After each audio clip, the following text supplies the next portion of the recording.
Before we dive into today's episode, I want to say a big thank you to our sponsor, PensionBee. They're a leading online pension provider, making it easier for people, especially single parents like us, to feel confident about saving for retirement. Along with their easy-to-use app, their podcast can also help you build confidence with your personal finances. The Pension Confident podcast is a monthly show covering pensions, ISAs, mortgages, and more. Listen to the Pension Confident podcast wherever you get your podcasts. You can find it on YouTube and in the PensionBee app too. Just remember, as with all investments, your capital is at risk. Thanks again to PensionBee for supporting this episode.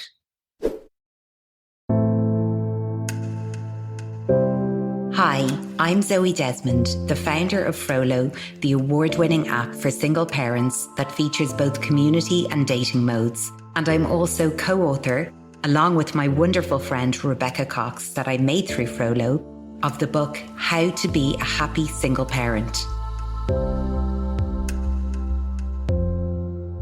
Hi everyone, and welcome back to the Frolo podcast. Today, I'm joined by Jay Skibbens, a co-parent coach and consultant who's built an amazing platform by helping parents navigate the stress, conflict, and chaos that often comes with separation and co-parenting. Jay's here to introduce something really powerful, the Skibbens Method of co-parenting, a 5-part framework that he's developed through lived experience and years of coaching work. It's a practical, grounded system that gives parents the tools to move from conflict and confusion to clarity and confidence.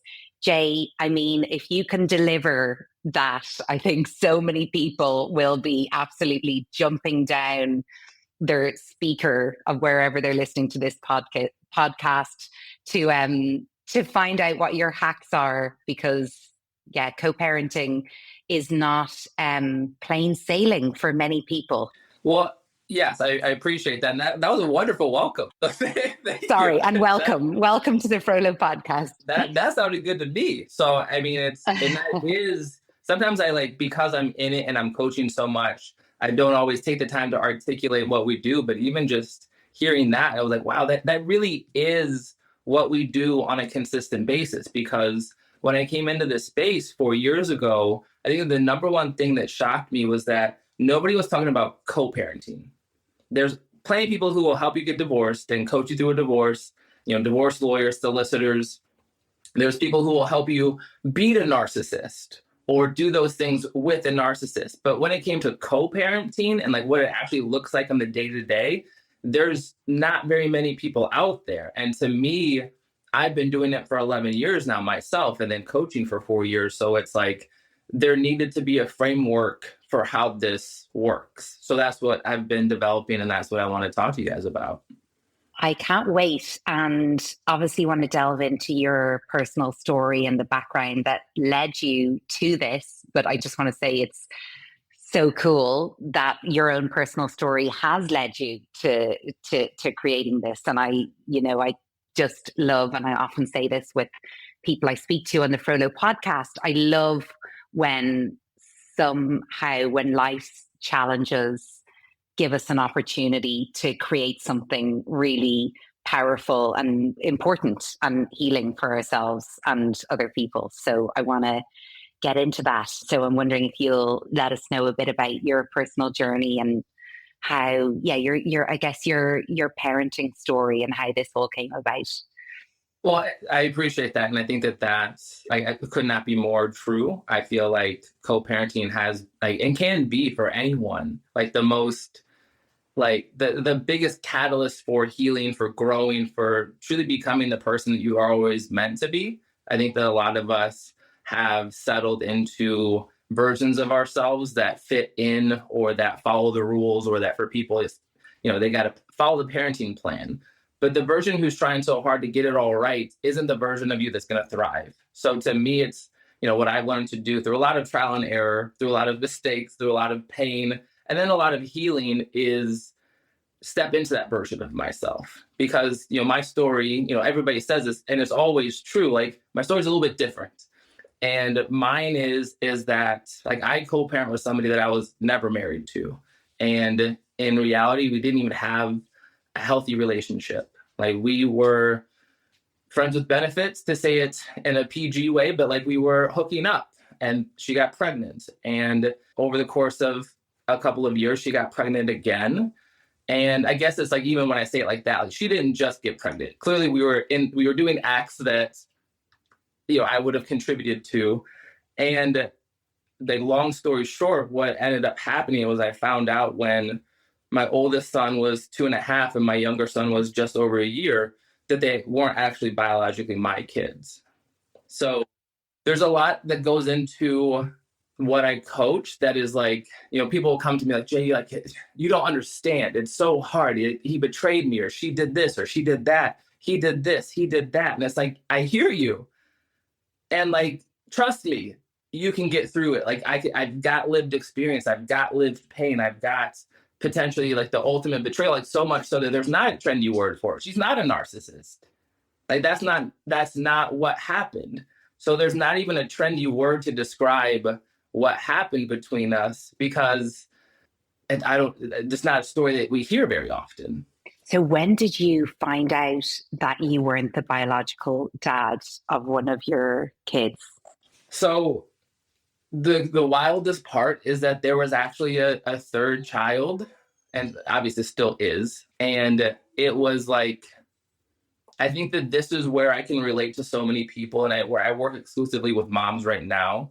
And I can relate to so many moms, because there were signs every step of the way. There were red flags every step of the way. And I would always convince myself, well, she wouldn't do that. Or like, it can't be that. Like, it can't be that, even my mom was like, Jay, are you sure? Like, my mom legitimately asked me if I knew for sure that the kids were mine. And it was just like, it didn't even register. Like, of course they are. Like, we slept together, like, and the timing matched up. So like, you don't even entertain the fact that it could be something that what you believe it is. So through that third pregnancy, there were just a lot of, I don't want to give too many details because of respect for her. Yeah. But it's like, there were so many things that it got to a point where I couldn't not question it anymore. I couldn't not know. So when the boys were at that age, at 15 months and like, 2.5, I got all 3 kids tested DNA wise, and none of them are mine. So that's... None of them? Yeah, no. 2017, it was like, I was potentially a father of 3, 2, and in like a really messy way. Like, I love, like, that's why I love telling my story, because it's messy. It's not like I didn't come about this from like a rosy golden angle. Like, this is about as messy as it could get. And sorry to jump in there, but I think that's really helpful to point out at the beginning of the conversation, because I think so many people, including myself at times, think, well, co-parenting feels impossible for me. You don't know what it's like in my situation, or, so I think it's really, really helpful to have that context and know, okay, no, you don't have this perfect sort of mother of children in your life, or this perfect situation where you're best friends and, everything's rosy. So thanks for being so open about that. Yeah. I mean, and it took a long time to get to the point where I could talk about it openly and not live in shame. And then for a while, like, not tell the story that clearly painted her as the bad guy, because, somebody listening now, it's like, oh my gosh, like, I'm sure there's people on both sides of the fence that like, what the hell were you thinking? I don't know if I can say that, but like, what the heck were you thinking towards me, and like how awful towards her? And I had to just get to a point where I could just tell the story and let people make up their own mind, and not attach my worth to what they decided. That has been a big part of the journey too, because at the end of the day, it's not like she's the bad guy and I'm the good guy. It's like, we were both really wounded. We were using each other, the situation, the relationship, to try to fill voids that we both had. And that's the result of what happened. That like what we created, even though I didn't biologically create it, like the situation I was in that contributed to it. I'd made a post recently that talked about how I was as responsible for what happened as she was. And like people did not like that. They're like, how could you even say that? You're just bashing yourself and you're being masochistic and all these, much worse words for how I could think that I was just as responsible. But it's like at no point during that time was I being true to my values. At no point was I doing things out of self-love. Like I wasn't acting in my like highest like self. So I kept putting myself in that situation. And I didn't face the mirror. I didn't look in the mirror about what I was doing. I just kept blaming her and then, even when things were still messy, trying to get her to choose me, which is one of my deepest wounds, is like to feel chosen. So it's just like, once you realize how much of our actions in those relationships were based out of wounds, it's like that person, like my co-parent was sent to me or I attracted her to help me see these wounds. And I think that a lot of people don't get past that point because it hurts so much. Like it really does hurt. But in order for you to stop carrying that pain, that weight, you have to start healing. You have to start looking inward instead of still blaming them. 100%. Yes, completely. And it is so hard sometimes to look at things from that different perspective of instead of like, how could they do this to me, or why is this happening to me, or to more of like, what is the lesson in this for me, where how can I, there's something for me to look at in myself somewhere. But that's challenging. So I really respect and admire how challenging that must have been for you, and how kind of open you are, and the radical responsibility that you clearly have.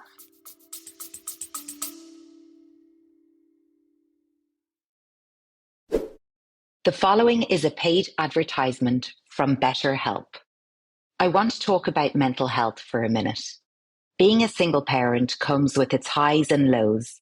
And as single parents, it's so important to make sure we look after ourselves in the process.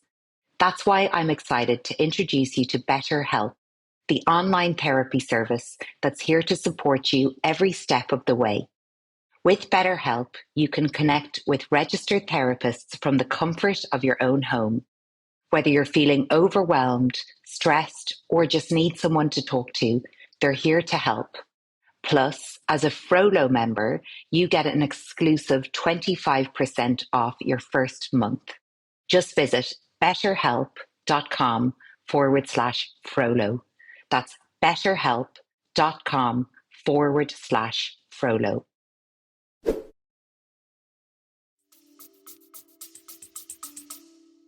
Yeah. And I think that that's where I truly believe that like my coaching, and I've developed a program that like that's what sets us apart, because I'm not coaching somebody else's ideas. I'm not teaching my clients like somebody else's philosophy. Like this truly is a combination of like my lived experience, what I've learned. Like I was a teacher for a while. It's also then like what I've learned in 4 years of coaching. Like as much as people feel that their situation is unique, that's because it's happening so often in isolation. Like very rarely do people have a place to go and talk to that like you don't have to explain your situation. That like you can just speak and people get it. So that's a big component of what we do. We do a lot of group work.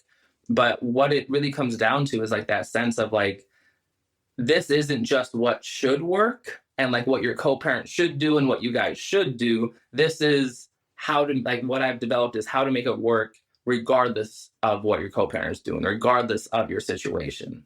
Yeah, well, I'd love to get into exactly how your method, before that, how did it kind of trying to fill in the gaps of like from then when you found out about not being the biological dad of the three kids to now doing this work. What was that path like? Or, you've got an amazing Instagram presence, and we've connected, as we said before, started recording over the years on Instagram. And I'm just wondering like what led you to creating kind of content around this on Instagram and to what you're doing now? Well, this is something that I talk to my clients and just, internet in general, Instagram, is that the first part, I was so angry. Like, and, I was just so angry. And I directed a lot of anger towards her. And not to justify or defend, I'm not like a yeller.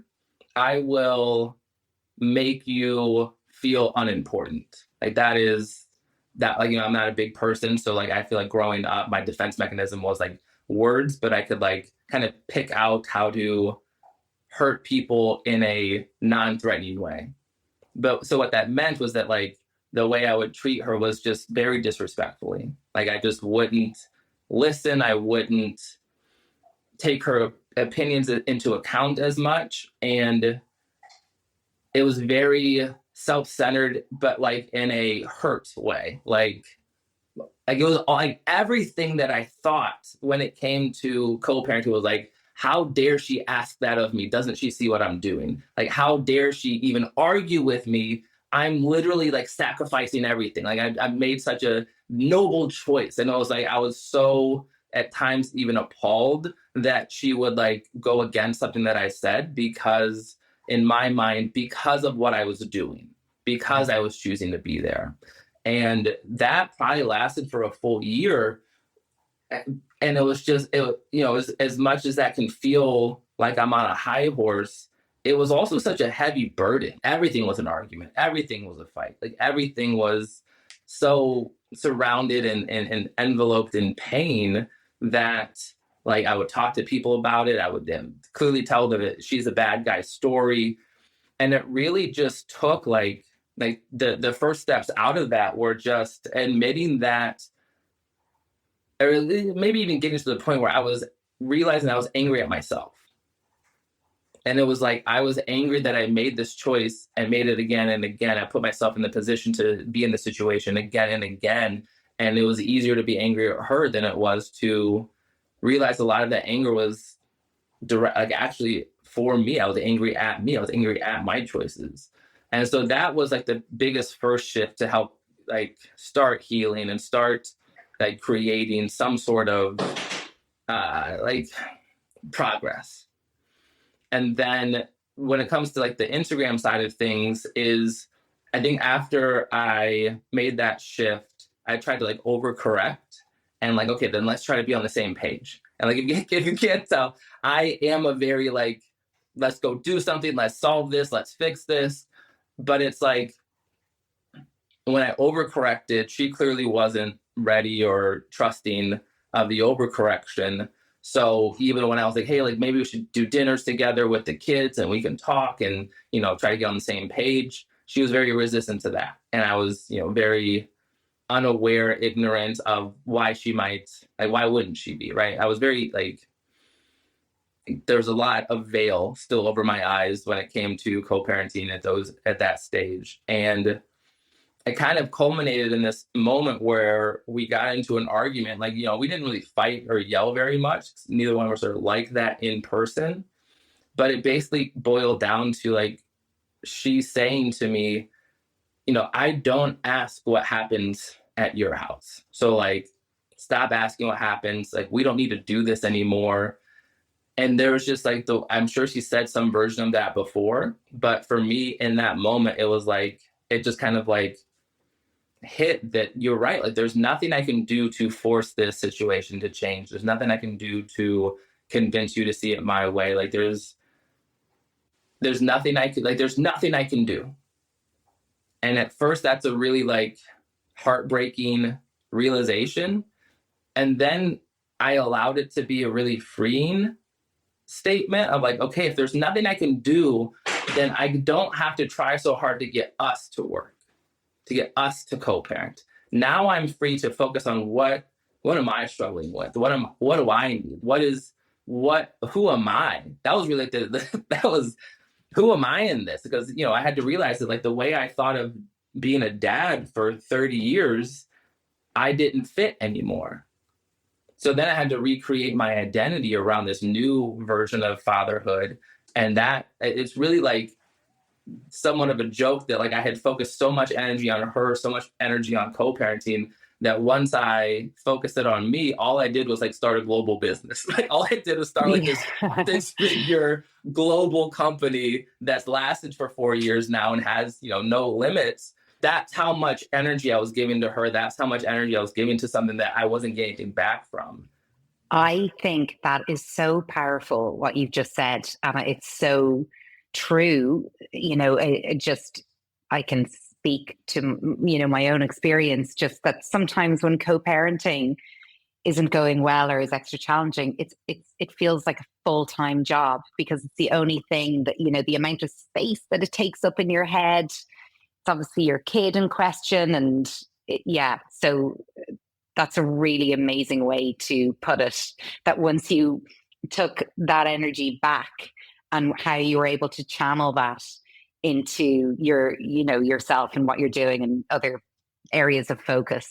Yeah, it was, and talking about like the uniqueness and everything. I always want to give this woman credit because along my journey of being on Instagram and starting out coaching, I was talking to this woman. Her name is Anita Pendergrass, and she's like at the time, I don't know what she does now, but like at the time, 4 or 5 years ago, she was like a save your marriage coach. Like if her marriage was on the brink of disaster, brink of divorce, and she and her husband turned it around and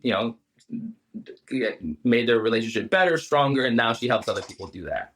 And I remember like listening to her and like, okay, cool, Anita, that's such a common thing. Like, like that's good job. I respect what you did, but like that's something everybody can relate to. Like that's so relatable. And I remember like kind of having like a whiny, not whiny voice, but like a whiny energy where it was like, yeah, but like who else is out there who's a non-biological dad, who's the primary parent, who's co-parenting? Like who's going to relate to that? And she was just like, well, how do you know? And I was just like, dang, it's that simple. Like, is that like... Yeah. That was like the moment where I started, like, that's when I started sharing my story. Like, I don't I think I was love trying to that. tell people what to do. I was trying to like coach them before I got to know them, before they got to know me. And at that point, like that, it was like a week later, I did an Instagram live and I just laid it all out and I cried on the Instagram live because it was like the first time I really like shared the full story publicly.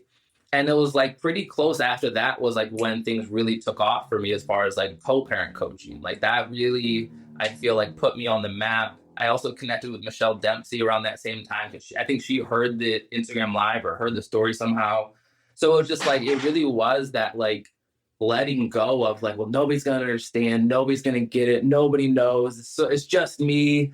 And I remember her just saying like, well, how do you know? And I was like, yeah, okay, okay. I relate to that in a different way, obviously, but it's similar. Just, I was the only single parent that I knew. None of my friends, were single parents at the time and my son was only one. And I felt like, of course, I knew that there were loads of other single parents in the world and co-parents and all the rest, but I didn't know anybody. So I felt like I was on a complete island and I felt shame attached to that. And, it's what led me to create Frolo. But I remember before the app even launched, I did my first post on Instagram telling my story, and it felt so scary and it was so vulnerable, and it was like, I feel lonely, the contrast of when I have my kids versus when I don't. And I kind of pressed send or whatever post, and I felt sick with kind of just that vulnerable sickness. But it's just so incredible, isn't it, when we put ourselves out there in a really honest, raw, vulnerable way, how it connects people together. Because exactly as you said, there are tons of other people who will resonate with it and who will find kind of meaning in connecting with like-minded people in that same world. So yeah, I really relate to that. And it's amazing. It's kind of like a bit of magic happening, isn't it, when you start connecting those dots? Well, I'm glad you said magic, because like what I was thinking, while you were sharing your story, and that's so cool because it's like, it doesn't make sense. Like if you think about it, like it doesn't make sense that a man who was never married, who isn't even a biological father, is now running a coaching business that primarily serves moms, right? Like there's nothing about that makes sense, but it just works. So to me, like, I think the use of the word magic is perfect, because it's like, if I went with what made sense, I probably would have stayed a teacher. I probably would have, or a social worker. I would have done something that made sense. But to me, to get to the places that are what and who we're supposed to be, it is pure magic. So I love that. And yeah, I think that's what it feels like a lot in my life now, is like, I feel like anything is possible. And Yeah. that is magic, to just feel Yeah. like, if I can think it, if I can imagine it, some point soon it's going to happen. Well, you seem like a very aware and intentional person. So I think when you live your life that way, then there's so much possibility. And I think if you're kind of guided in that way, then it's sort of, there is so much possibility. But I'd love to hear about your method now. We talked lots about the backstory and everything, and I know that anyone listening to this will be like, tell us all your hacks, Jay. Tell us, how do we fix our co-parenting life? So, and I yes, and with all due respect, they're not hacks. Like, you're right. Like, the way I live my life is intentional. So it's not, there's nothing I do that's a quick fix. Like, if I'm going to do something or commit, it's going to be a lifestyle change, and I have to like truly adopt it. So to me, what I've developed is the Skibbens method. So yeah, so the Skibbens method is really developed from my life experience and through coaching these past 4 years. I've coached probably 700-800 moms at this point. And so we go through recognition, awareness and accountability, learning, which is skill-based, and then application and adjustment, or adapting. And what that means, I can like walk you through, is, let's say that you're a co-parent right now, and you are getting texts or emails from your co-parent, and you just get triggered just from the sight of it.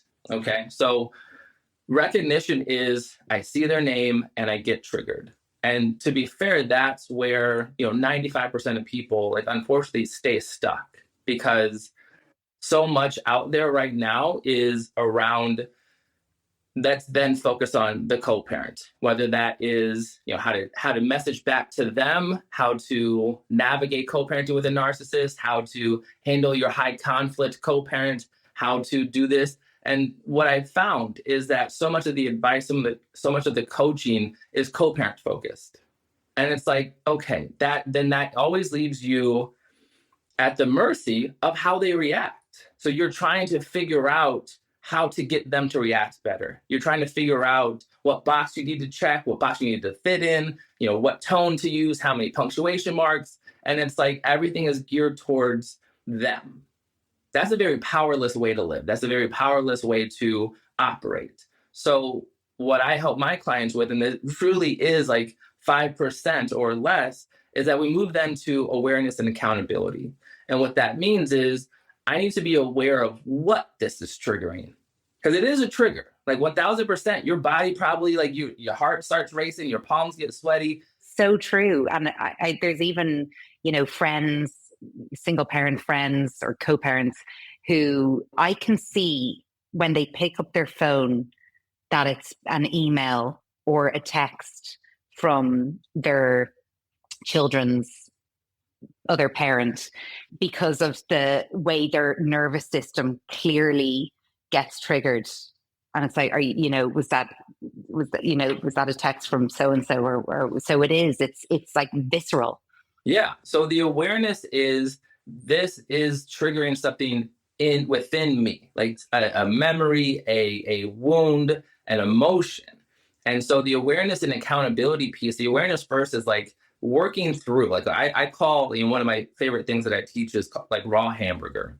And raw hamburger to me is, your raw unprocessed emotions. So if we talk about raw unprocessed emotions as raw hamburger, more often than not, what your co-parent is sending you is their raw hamburger. So a lot of people get messages and they're like, what are they saying? What are they doing? What are they going to do next? And what I help my clients with is this is triggering something in you. So maybe the awareness is you feel like every time you see a message, it's like, what's going to happen now? And without even realizing it, you go like 10 years down the road, like maybe this message is going to like lead towards the kids ultimately choosing the other parent. Like maybe there's a deep rooted fear that they're going to, do something that's going to take the kids away from you. Like that comes up so often that like, yes, you're triggered, but when we get down to the root of the trigger, you're scared that they're going to take the kids away. And to be fair, that's a valid fear. I'm not saying that that's wrong. I'm not saying that that's crazy. It's an emotion. So we need to then have the accountability to process through that emotion ourselves. So then instead of what do I need to say to them, the accountability is what do I need to say to myself? That's such a huge shift. If it goes from what do I need to say to them to what do I need to say to myself, it's like, I'm mom no matter what. Nobody can take that away from me. I'm dad no matter what. Nobody can take that away from me. I'm safe right here, right now. There's nothing in that text, there's nothing in that email that's going to change things right now. So another thing that we teach is that immediacy is the enemy. We don't have to make any decisions immediately. We don't have to reply immediately because you should always be taking accountability before you respond. So that means then processing through your emotions before you respond. So that piece that's where I feel like our philosophy, my method already is going to branch out and help in a way that so many other places can't help or don't get to, because it is self-empowering to take accountability because you can see a message then and be like, now, like, I'm just not going to respond to that, or, I'm just not going to feel anything. It's like, you're allowed to feel your emotions. What a concept. Yeah. Right? Like, what a concept. Biff Method, all of these things, Gray Rocky, they want you to take your emotions and like put them in a black box and lock them away in the attic. And it's like, no, we need those emotions. So then the learning and the skill building, the third phase is then most of the time, what you need to like learn how to do is set boundaries. You need to learn how to communicate through conflict. You can't have a conflict-free co-parenting. That's fantasy land. Like, let's be real. So we have to learn how to communicate through the conflict. But then a lot of what we start with is you need to learn how to love yourself. You need to learn how to parent yourself, because so many people turn their kids into their emotional avatar, which means that they see their kids getting anxious, but that's just a reflection of the parents' anxiety. So instead of facing it, sitting with it with themselves and like, what do I need to fix this? And more often than not, it's like, what did I need to hear from an adult when I was a kid? More often that is still what you need to hear. Like if you were a child who was called too emotional, that your needs were neglected, that you couldn't truly be yourself, and moms in particular, most of the time, what you really need somebody to say is like, hey, I noticed. Hey, I noticed that you've been a little bit quiet lately. Is everything okay? Hey, I noticed that, your friend Susie hasn't been over. Are you guys still friends? And what a lot of people got is like, what's wrong with you? Like, why are you acting that way? Like, why, what did you do? How come you're not friends anymore? And so that skill building phase a lot of times starts with learning how to give yourself love and learning how to build up your self-worth so that you have like basically a reservoir or like a solid foundation to go off of, because that way you're not trying to start from scratch every time. And then the application piece, the fourth part, is that then you start applying the boundary, or you start applying that self-love. Like you start talking to yourself in a good way. Like one of the most powerful things that I've worked with, again, moms with is, they'll tell me all of these things that their co-parent is saying and doing. And like, he treats me like this, or he says these things, and I, like he wouldn't let me see the kids on our child's birthday. How dare he treat the mother of his child that way? How dare he treat her that way? Right? How dare he treats me that way? And then I'll ask them a couple more questions, and I'll like ask them like how they talk to themselves, or like, when's the last time you rested? Well, I just have a hard time. I feel like I never sit down. Or, like, well, how do you talk to yourself? Well, I just always feel like I'm failing. I feel like I'm never doing enough. I always tell myself I should be doing more. And it's like, you ask them a couple more questions, and it's like, well, how dare you treat the mother of your child that way? Yeah. I think that moms need to hear that. It's like, Yeah. how dare you? Like, you're the most important person in your child's life. Yeah. How dare you treat the most important person in your child's life the way you're treating yourself? Yeah, it's so true. It's so true. My friend was being very critical about herself recently, and I just turned around and said, "Don't you dare talk about my friend like that." And it's kind of the same concept, isn't it? And yeah, I think it's probably something, if we all had a measure of how many negative criticisms we come at ourselves with on a daily basis, we'd probably be shocked. Shocked, absolutely shocked. And it's so deeply embedded. And to me, the application is, again, where even within my client base, we see sometimes people drop off, but like that's one of the biggest like transformational points, is because so many people, and I'm sure you talk to them, and I'm sure there's clients, there's people who are listening right now who have read all the books and who have listened to all the podcasts and know all of the things, but they haven't started taking that messy action. They haven't followed through with that boundary. They haven't started talking. They know that they need to talk nicer to themselves, but they haven't started putting it into practice. They haven't, one of the things that comes up with my clients, they haven't even started setting boundaries with their kids. So to me, the application part is like very much messy action. That's where we build confidence. Like, it's knowledge plus experience is what builds confidence. So a lot of people have the knowledge. They'll listen, they'll read, they'll take it in, but they don't get to that point where they're just like willing to make a mistake. Like, they're willing to do things not perfectly. They're willing to do it before they have it all figured out. But then the cool part is that once you start applying it, then you can adjust. And that's the fifth thing. Like, if you set the boundary, guess what? You're going to get pushback, whether it's your kid, whether it's a coworker, whether it's your co-parent. You're going to get pushback on any boundary.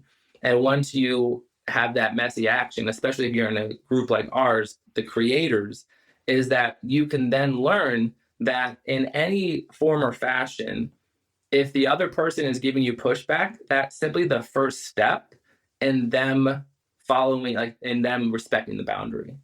And I can always relate this back, because if for a job, the listener right now has to usually be in at 8 a.m., then their boss tells them, hey, starting next week, we've changed some things. We need you to be in at 7:30. That person is probably going to complain about it. They're going to be like, oh, that changes everything. That, my morning's different. I got to get the kids up earlier. They're going to be complaining. They're going to be whining while they're driving to work. Yeah. Right? Because that's a little bit of control. Imagine that your boss says, we're going to change this, and you can't complain about it. Yeah. Us complaining about that change in work is a little bit of control on our way to doing it. So whether it's your co-parents or your kids, that's why, again, my messaging in my philosophy isn't how to set a boundary with your co-parents so they're not upset. It's how to set a boundary and hold it even when your co-parent gets upset, even when your kid gets upset. Because if you can hold your side of things, then they know they can trust you. They know they can be authentic. And then they're much more likely to end up following that boundary or respecting it. So to me, the coolest part then is that once you start adjusting things, you start the process over and you start recognizing new things. Oh, it actually was easier to set that boundary than I thought. So I can probably do it more over here. And what I see is that my clients start to spiral up instead of spiraling down. So to me, this is... spiraling up is the way. Yeah. I mean, and it truly is. It creates a life without ceilings, without limits. Like, I really don't know where this ends for me. Like, I think that's it's like the scariest and most beautiful thing in the world, is that I've created something out of nothing. And it's like, oh, I'm pretty sure I could be a Jay Shetty or a Brene Brown. I just have to keep committing to this, because this is something that nobody else is talking about. This is a perspective that, like, if somebody else said it, I know they would get it from me. I love the way I'm kind of, you explained it, and I could almost see it as a visual sort of like chart Well, it's a in my head. cycle. It's a cycle because what usually happens is that people are in like a deficit cycle. So they come into a situation with negative bias, or like to me, I talk about assumptions. You're gonna come in thinking that co-parenting is impossible, or I gotta just put up with this until the kids are 18. So then when you come into a situation with negative assumptions, what do you look for? You look for all the ways that's not working. You look for all the ways that your co-parent is a narcissist, or they are terrible and high conflict. And guess what? If I was looking for it, I could still find ways that my co-parent's high conflict. I could find ways that we don't get along. Like, we have vastly different parenting styles. Like, just this morning, like, to me, it's still morning. My kids came back from their moms this weekend, and they're tired every time. And it's partially because of the transition, and partially because at moms, there just isn't the same bedtime. There aren't the same rules and structure. So my reality is that Monday morning, when it's time to go back to school, it's a bit rough. Yeah. And what I can control is I shifted from kind of needing to get my kids up and make sure that they're ready and make sure and have control and like, okay, now we got to do this and now we got to do that, to, my kid, we have to leave the house at like 7:20 at the latest. And I'll wake him up at 6:40. And then I used to like be like, okay, at 6:45, okay, at 6:50. And I kept checking and I kept doing it. And no matter how hard I tried, he wouldn't get out of bed before 7. No matter how hard I tried, no matter if I was mean, whether I was nice, like no matter what, he wouldn't get up and out of bed until 7. And then I'd be like, okay, well, you need to eat, you need to eat, you need to eat. And sometimes he doesn't eat. And to me, it was like, once I let go and just like watch the process play out, he gets up at 7. And then sometimes he eats and sometimes he doesn't.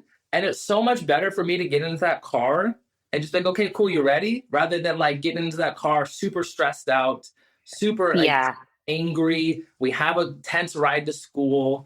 And to me, and I could talk about this forever. Like, I think you need to do a Mel Robbins let them theory on parenting or something, because it's like a similar, it's sort of a similar, just when you explain that, it sort of. And I'll wrap it all up into one thing, because again, I work primarily with moms, and what I have found is that mom's core root like need is safety, and that makes so much sense.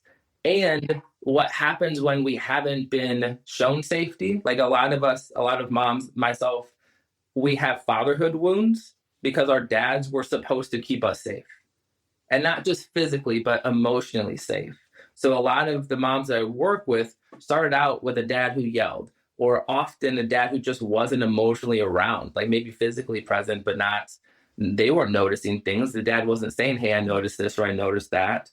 So that young girl learned how to close off to keep herself safe. And then as she got older, some of that turned into control. And so it's like the control that shows up in parenting is actually rooted in you needing to feel safe. That is profound. Yeah. So to me, I believe a huge part of the coaching I provide is because I'm a man and I'm encouraging these women, not just like, oh, it's okay to feel this way. It's like, no, I need to see the fear. I need you to step into that fear or that anger, this emotion that you've spent your entire life trying to quiet and suppress. We need to work it through so that you can see that you can be angry or scared or anything that you're feeling, and you're still okay. You're still wonderful. Yeah. You're still valuable. That is really, really profound, I have to say. And what kind of strikes me about you that's different, and not just your like very unusual story into doing this work that you're doing, but the approach feels very sort of holistic in that it's, yes, you call it like co-parenting, but actually there's so much inner work that that seems to be at the core of it. And of course, from there, so you've got the inner work, the co-parenting relationship, but then also naturally the kids will benefit from all of it as well. So it does feel like a really a really powerful, holistic approach. Yeah. So if anybody listening is a good marketer and wants to help me learn how to market this better, like that's. Well, I actually, Jay, I actually swear to God, I'm going to think about this because I do feel like you're underselling what you're offering with putting the label co-parent on it personally. I mean, I agree. Yeah. It is. There's nothing about what I'm doing that is limited to co-parenting. And I think that secret weapon is that, like, it's like, I talk to the moms that I work with. It's like they want to be better moms. And it's like, I promise you the worst way to become a better mom is to try to be a better mom. Let that sink in for a second. The worst way to try to be a better mom is to try to be a better mom. And what I mean by that is for you to be a better mom, you'd have to be a better Zoe. Right? What is Zoe like? What fills Zoe with passion and love and joy? Because that version of you is going to be the best mom possible. But if you're like, oh, I just got to stop yelling, or I got to play with them more, I got to do these mom things. It's like, mom is so generic. Mom is so, like, you got to define mom. And the best definition for you and your kids is to be the best Zoe. And to me, you're right. Like, to me, like, part of a joke with my clients is like, I got you in here because you thought it was co-parenting, and now we're just going to, like, help you heal. It's amazing. It's amazing.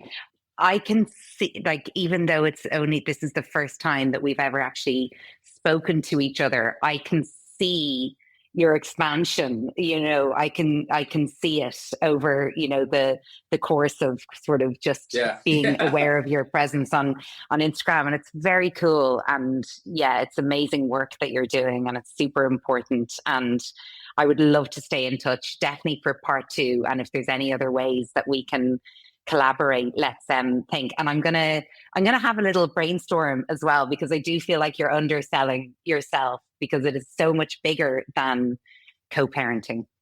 I appreciate that a lot. Like, it's that's the hardest part for me, is like how if I could just, I've always thought if I could just have somebody follow me around with a camera and just watch me live my life, that would be the best marketing possible. So if we could just make that. Yeah. Well, this conversation, I do. Yeah. I'm anyways, maybe people listening to it will have some ideas, because I believe that things work out exactly how they're supposed to. So, like, to the person listening to this and like, I could never reach out to him. Yes, you could. Yes, you could. Exactly. I promise you that you could. So. Well, thank you so much, Jay. It's been such an amazing, interesting, unique conversation. There's no one, I don't think there's anyone out there with your story doing what you're doing. So it's really, really cool to connect. And how can people find you? Right now, solely on Instagram. Like, that's the best way. We have a program. It's called The Creators, and that is not an unintentionally chosen name. Like, you can learn how to truly create peace, how to create abundance, how, like, every mom listens. Oh yes, most of the moms that are listening created life within themselves. Like, literally, they created life. And so you've already shown yourself that you have this, like, miracle ability inside of you. So imagine what we could do if we funneled that same energy into creating whatever it is that you're supposed to be doing. Like, and not just money making or productivity. Like, some of you are supposed to have just so much more peace in your life. So we spend 12 weeks teaching you how to do that, surrounding you with other moms who are doing the same thing. So you can work with me that way. You can follow me on Instagram, and I'm in development of some really cool things too. So I'm excited to keep expanding. And excited to keep an eye on everything that you're doing and stay in touch and hopefully collaborate. Definitely. Thank you so much, Jay. And thank you, everyone, for listening to another episode of the Frolo podcast. And that's a wrap for this week. I hope you enjoyed this week's episode. If you did, then I have one small favor to ask. Please, can you take a minute to subscribe to the Frolo podcast and give us a rating and review? This really helps other single parents who might benefit from it find us. The Frolo app, which is fully user verified for user safety, is available on the Google Play Store and the App Store, and you can find out more info and download links at www.frolo.com or follow us on Instagram at FroloApp. And you can purchase your copy of our book, How to Be a Happy Single Parent, at all the major book retailers. Until next time, have a great week.